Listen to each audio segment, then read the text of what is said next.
Welcome to Live with Lisa. It is an honor and a privilege to be your representative in Congress.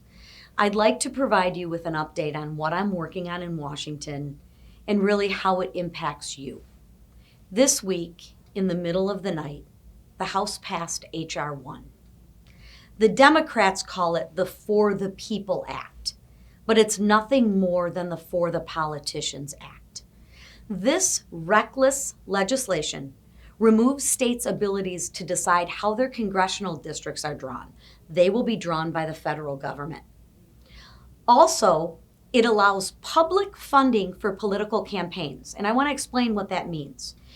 That means for every dollar a political candidate raises, the federal government, your tax dollars, will be contributed at a 6-to-1 contribution to candidates' campaigns. This also eliminates voter ID, which is why I voted no on this bill.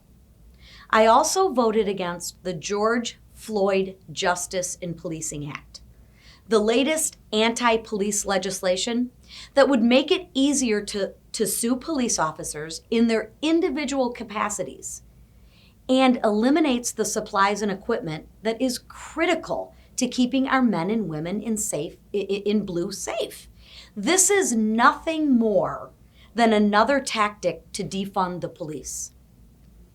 On a positive note, on Great Lakes Day, I co-sponsored legislation to provide appropriations for a new ice cutter in the Great Lakes region.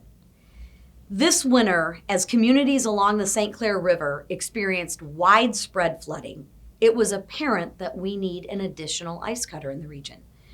This week, I also called on the National Guard to change the food vendor for our troops deployed in D.C.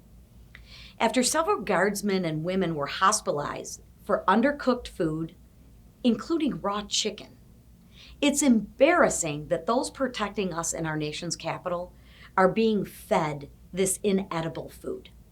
It's time we change the vendor or give the guards a per diem for meals. Each week, I will provide updates like this for you to keep you informed of everything that is happening in Washington. I appreciate your time. Have a wonderful weekend.